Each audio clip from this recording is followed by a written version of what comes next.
जी, मेरा नाम डॉक्टर मोहम्मद अली रज़ा है। 2013 में मैंने एमफिल एग्रीकल्चर में किया और उसके बाद मैं मिनिस्ट्री ऑफ फूड के अंदर जॉब हो गई। 3 साल मैं वहाँ मिनिस्ट्री ऑफ फूड के अंदर काम करता रहा, तो फिर मुझे लगा कि मुझे पीएचडी करनी चाहिए। 2016 में मुझे सिचुआन एग्रीकल्चर यूनिवर्सिटी की तरफ से पीएचडी का स्कॉलरशिप मिला। मैं चाइना चला गया। चाइना में जब मैं गया तो वहाँ पे मैंने देखा कि वहाँ पे एक नया तरीका काश वो अपनी फ़सलों के लिए इस्तेमाल करते थे। उसका नाम था स्ट्रिप इंटरक्रॉपिंग। इंटरक्रॉपिंग किसान साल से करते आ रहे हैं, लेकिन उस इंटरक्रॉपिंग में और इस स्ट्रिप इंटरक्रॉपिंग में बड़ा फ़र्क है। ये एक नई टेक्नोलॉजी थी। फिर मेरे प्रोफेसर ने कहा कि आप इसी के ऊपर रिसर्च करेंगे। 3 साल तक मैं स्ट्रिप इंटरक्रॉपिंग के ऊपर रिसर्च करता रहा। उसके बाद मैंने कई दुनिया के बड़े जरीदों के अंदर अपने रिसर्च मुकाले पब्लिश किए। मैं अपनी यूनिवर्सिटी की 114 साल तारीख़ में वाहिद स्टूडेंट हूँ जिसको एक पीएचडी के अंदर 2 बार बेहतरीन तालिब इल्म का अवार्ड मिला। उसके बाद तीसरे साल उन्होंने मुझे बेहतरीन साइंसदान का अवार्ड दिया। चौथे साल फिर उन्होंने मुझे बेहतरीन यंग साइंसदान का अवार्ड दिया। उसके बाद जब मेरी पीएचडी कंप्लीट हो गई तो मुझे दुनिया के 4 मुल्कों से पोस्ट डॉक की ऑफ़र हुई, America, Sweden, Australia and China. तो मेरे प्रोफेसर ने मुझसे ये कहा कि मैं चाहता हूँ कि आप इसी स्ट्रिप इंटरक्रॉपिंग टेक्नोलॉजी के ऊपर पाकिस्तान जाएं और इसके ऊपर मज़ीद तहकीक करें और पाकिस्तान में ये नया तरीका काश मुतारिफ़ करवाएं। तो फिर मेरे प्रोफेसर ने मुझे फ़ंडिंग दी और मैं पाकिस्तान आ गया।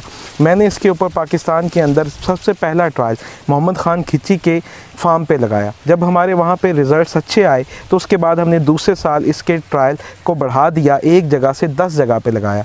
तीसरे साल हमने 15 जगह पे लगाया और इस साल हमारे पाकिस्तान के 15 डिस्ट्रिक्ट्स के अंदर मुख्तलिफ़ ट्रायल्स लगे हुए हैं, जिसके अंदर सिंध भी शामिल है। सिंध के 3 डिस्ट्रिक्ट्स हैं, उसके बाद 12 डिस्ट्रिक्ट पंजाब के हैं और इस्लामाबाद का NARC है। हमारी ये टेक्नोलॉजी है क्या, अब मैं अपने किसान भाइयों को इसके बारे में बताऊँगा।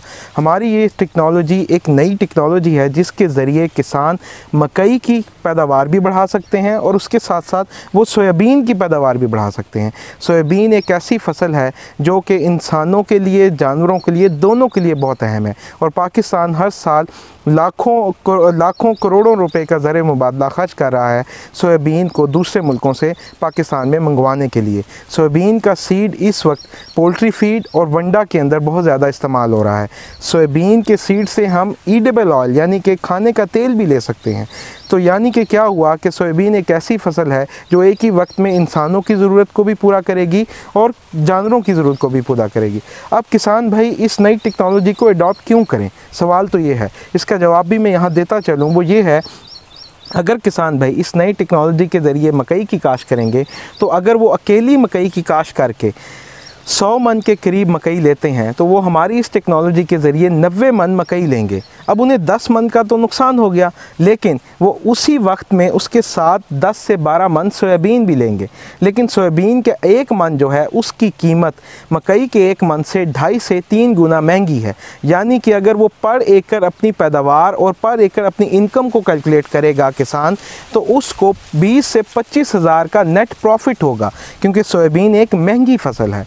अब इसके दूसरे दूरअस्त नताइज भी हैं कि हाँ, यहाँ पे एक और बात कि जब वो मकई के साथ सोयाबीन की काश्त करेगा तो ना तो उसको इजाफी पानी देने की ज़रूरत है, ना ही उसे इजाफी खाद देने की ज़रूरत है, ना ही उसे इजाफी ज़मीन की ज़रूरत है। यानी कि वो उसी 1 एकड़ से एक वक्त में 1 एकड़ एक फसल के ख़र्चे से 2 फसलें हासिल करेगा।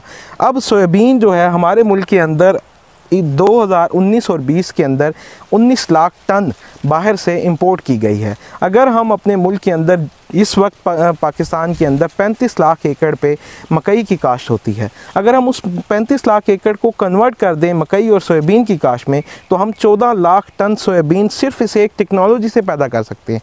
यानी कि हम अपना 76% सोयाबीन इस मुल्क में पैदा कर लेंगे।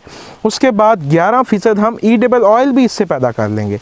यानी कि हमारा ज़र मुबादला जो है, जो लाखों करोड़ों रुपए खर्च हो रहा है, वो भी बचेगा और ये पैसा हमारे किसान को मिलेगा। अब हम इस टेक्नोलॉजी को आगे फैलाने जा रहे हैं। हम मकई के साथ सोयाबीन लगाना चाहते हैं, फिर हमारी यूनिवर्सिटी इस पे मज़ीद रिसर्च अब करेगी। कपास के साथ हम सोयाबीन और मूंगफली को लगाएंगे, फिर हम गन्ने के साथ सोयाबीन को लगाएंगे। अब फलीदार फसलें या सोयाबीन लगाने का मेन मकसद क्या है? जिस ज़मीन के अंदर सोयाबीन की काश्त होगी उस ज़मीन की ज़रखेज़ी दिन ब दिन बढ़ती जाएगी, क्योंकि इसकी जड़ों में अल्लाह ने कुछ ख़ास किस्म के कीड़े रखे हैं जिन्हें बैक्टीरिया कहा जाता है। वो बैक्टीरिया हवा से यूरिया लेके ज़मीन में बढ़ाते हैं।